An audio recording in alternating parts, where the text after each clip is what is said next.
religião e capital. Localização: São Paulo. Gostaria de saber qual a posição da Igreja durante o final da Idade Média e início da Moderna em relação à visão do uso do trabalho como meio de obter lucro, ou qualquer visão da Igreja nos mesmos períodos sobre o capitalismo. Prezado Salve Maria, sua pergunta é sucinta, mas reveladora. Você deve ser um estudante que tem ou que teve um professor marxista. Isso, afinal, é uma adivinhação bem fácil de acertar, porque a grande maioria dos professores foram contaminados nas faculdades pelo ensino marxistoide, e eles, que normalmente pouco aprendem nos cursos superiores, vão aos colégios repetir slogans comunistas e calúnias contra a Igreja, que forçam seus alunos a engolir e a repetir.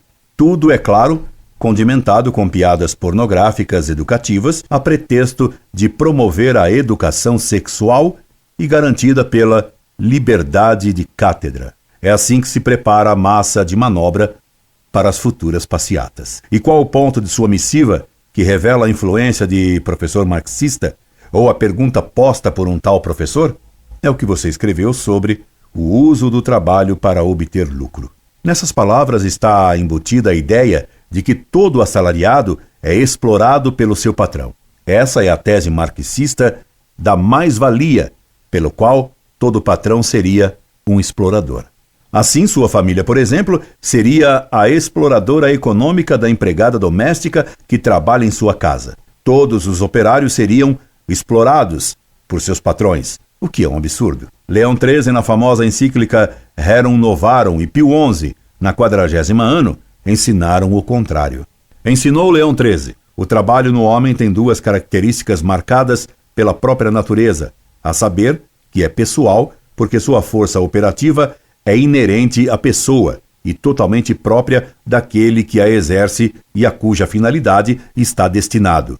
E em seguida, que é necessário pelo fato de que o homem necessita do fruto do seu trabalho para a conservação de sua vida, e conservar a vida é mandato da própria natureza, a que se deve obedecer antes de tudo. Ora, se considera apenas o ponto de vista pessoal, não há dúvida de que está nas mãos do operário marcar um limite demasiadamente estreito ao pagamento combinado, pois assim como, voluntariamente, ele aloca seu trabalho, assim também ele pode voluntariamente contentar-se com escasso ou a nenhum pagamento por seu trabalho. Porém, de modo muito distinto, é preciso julgar-se com a razão de personalidade se juntar à razão de necessidade, que só por pensamento, mentalmente, não na realidade, é separável daquela. Realmente, permanecer na vida é dever universal de todos, e é um crime faltar a esse dever. Daqui nasce, necessariamente, o direito de se procurar obter as coisas com as quais a vida se sustenta, e estas coisas, ao homem, da classe mais humilde, só as proporciona o salário ganho com o trabalho. Admite-se, pois, que o operário e o patrão convenham livremente na mesma coisa, e concretamente na determinação do salário. Entretanto, há sempre algo que vem da justiça natural e que é superior e anterior à livre vontade dos pactuantes, a saber, que o salário não pode ser insuficiente para o sustento de um operário frugal e morigerado. E se o operário é forçado pela necessidade ou movido por medo de um mal pior, queira ele ou não, é obrigado a aceitar uma condição mais dura, imposta pelo patrão ou empresário. Certamente, isto é sofrer uma violência contra a qual reclama a justiça. Leão XIII, Rerum Novarum, 1938. C. Desse ensinamento de Leão XIII deduz-se que 1. Que é de acordo com a natureza um homem assalariar seu trabalho para sustentar-se e a sua família. O assalariar-se é um direito natural. 2. Que o operário pessoalmente é livre de aceitar o salário que quiser e que estipula com seu empregador e até de fazer um trabalho gratuitamente se ele quiser. 3. Que a necessidade de sustentar-se vivo, por natureza, impõe um direito, que o salário seja justo, isto é, que permita o sustento do operário e de sua família. Portanto, não se pode deixar o salário dependente apenas da lei da liberdade de contrato, pois as circunstâncias podem permitir abusos que violam a justiça natural. Pio XI confirma essa doutrina na encíclica Quadragésimo Anno. O contrato de salário não é, por sua natureza, injusto. Em primeiro lugar, os que afirmam ser de sua natureza injusto o contrato de trabalho e pretendem substituí-lo por um contrato de sociedade, dizem um absurdo e caluniam malignamente o nosso predecessor, Leão XIII, que na encíclica Rerum Novarum não só admite a legitimidade do salário, mas que se estende largamente explicando as normas de justiça que hão de regê-lo. Pio XI, 40º ano, Denzinger, 2261. É pelo salário e pela economia que o operário pode adquirir legitimamente uma propriedade pessoal. É o que ensina Leão XIII.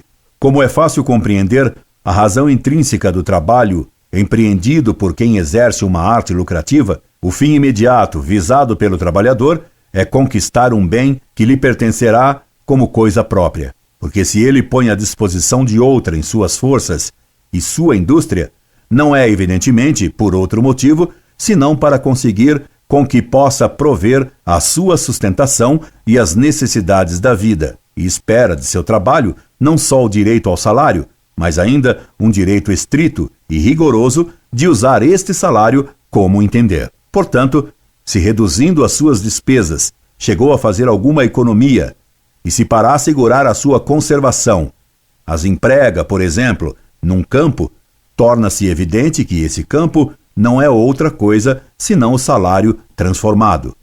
O terreno, assim adquirido, será propriedade do arífice, a mesmo título que a remuneração de seu trabalho. Mas quem não vê que é precisamente nisso que consiste o direito de propriedade mobiliária e imobiliária? Leão XIII, Rerum Novarum. Postas essas premissas, passamos a responder sua pergunta sobre a posição da Igreja no final da Idade Média. Responderemos depois sua questão sobre a posição da Igreja face ao capitalismo. No final da Idade Média e início da Idade Moderna, o mundo sofreu transformações profundas. O mercantilismo, a industrialização e a urbanização, a descoberta de novas terras, trouxeram grandes modificações sociais, políticas e econômicas. Ao mesmo tempo, a Igreja viu diminuir sua influência, graças ao absolutismo monárquico que fez retornar uma concepção pagã de Estado. Nascia a mentalidade moderna que coloca o fim da vida humana na terra, e não em Deus e no céu. Em decorrência disso, os bens terrenos passaram a ter uma importância fundamental para a nova mentalidade que se materializava. O mercantilismo colocava como fim do homem o próprio enriquecimento, pois se não há outra vida após a morte, é uma grande desgraça o ser pobre, e é suma felicidade ter riquezas que possibilitam gozar desta vida passageira. A mentalidade medieval católica era o oposto da mentalidade moderna pagã. Por isso, o Sílabus de Pio IX afirmará que é impossível a Igreja e os papas se conciliarem com o mundo e a civilização modernos. Erro 80 do Sílabus de Pio IX. No outro trabalho, expliquei já como essas duas mentalidades se opõem por meio do símbolo da rosa. Mostrei então como Dante, no Convívio, descrevia a mentalidade católica medieval por meio da rosa, que prefere abrir-se ao sol, mesmo que morra, para dar seu perfume ao ambiente que a cerca. Mostrei ainda como, nas poesias de Poliziano e de Lourenço, o Magnífico, se descrevia a nova mentalidade moderna através da análise da rosa que vive tão pouco e que seria preciso aproveitar da rosa, isto é, da vida, antes que ela murchasse. Como você vê, prezado, são mesmo duas mentalidades inconciliáveis, a católica e a moderna. É claro que a Igreja condenou a mentalidade moderna, desde que ela deu seus primeiros uivos, no fim da Idade Média, que foi também o fim de muitas coisas santas e boas, enquanto o Renascimento trouxe de volta o paganismo, a escravidão e a busca da vantagem pessoal acima de tudo. O mercantilismo colocou o fim do homem no ouro, dizia-lhe eu. O capitalismo é filho do mercantilismo e da reforma protestante, especialmente de Calvino, como foi demonstrado por estudos do tema. Para o capitalismo, time is money. Traduzindo isso, dever-se-ia dizer que para o capitalismo, life is money. A vida não é tempo, é dinheiro. Com o capitalismo, vive-se para ter dinheiro. E dessa mentalidade capitalista se originou, como aborto monstruoso, o marxismo, ensinando que se a vida é para ter riquezas, o homem é um animal que trabalha, na estúpida definição de homem de Engels, que muitos anos atrás a Secretaria da Educação do Estado de São Paulo, dirigida então por um católico esquerdista e socialistoide, impôs, graças sempre à liberdade de pensamento e de consciência, aos professores de história de todos os colégios do Estado. E se homens são animais que trabalham, as formigas, já que elas são animais que trabalham, as formigas seriam então humanas. Os homens podem ser tratados como animais de cargas. Foi o que fez Lenin, foi o que fez Mao, e é o que faz Fidel Castro, o tirano comunista de Cuba, que acaba de cumprimentar o nosso presidente pela reforma agrária que está realizando no Brasil. Por que será que o comunista Fidel Castro está contente com a reforma agrária de FHC, Dona Ruth e Jungmann, realizada com a pressão externa do MST? O comunismo e socialismo tratam os homens como animais, pois são materialistas por princípio. E não venham me falar em socialismo cristão. Pio XI, na mesma encíclica, 40º ano, afirmou que esses termos, cristianismo e socialismo, são inconciliáveis, visto que ninguém pode ser verdadeiro cristão e socialista ao mesmo tempo. Muitos pensam erradamente que o capitalismo se opõe ao comunismo. Isso só é verdade em parte, porque o comunismo leva ao extremo o que deseja o capitalismo, a igualdade social e econômica. Repito, o capitalismo é o pai do comunismo. A oposição entre eles é apenas de grau.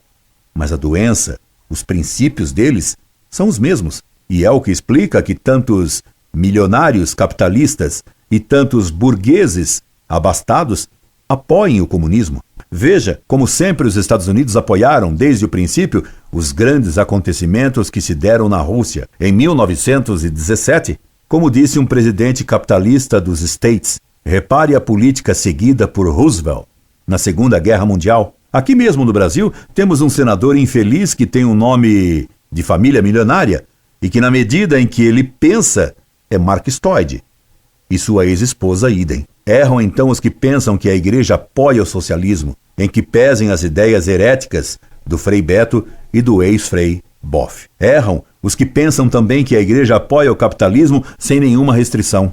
Se a igreja condenou o comunismo ao ensinar que, intrinsecamente, mal é o comunismo, Pio XI, Divini Redemptoris, ela também sempre fez críticas ao capitalismo. Do capitalismo, a igreja aprova o reconhecimento do direito da propriedade particular, assim como o direito de livre iniciativa, contra o coletivismo e o dirigismo socialista. Entretanto, a igreja condena e sempre condenou no capitalismo a separação entre economia e moral, típico princípio liberal, como condena também a livre concorrência absoluta e sem freio, que de fato acaba com a própria concorrência, criando monopólios preparadores da socialização da economia. É claro que, sendo o tema tão vasto, haveria muito mais a dizer. Creio, porém, que nos limites de um e-mail, que não pretende ser um tratado de economia política, já é suficiente para atender sua dúvida. Pronto a atendê-lo, se algo ainda não ficou claro, subscrevam-me atenciosamente. Incorde Jesus Semper, Orlando Fedeli.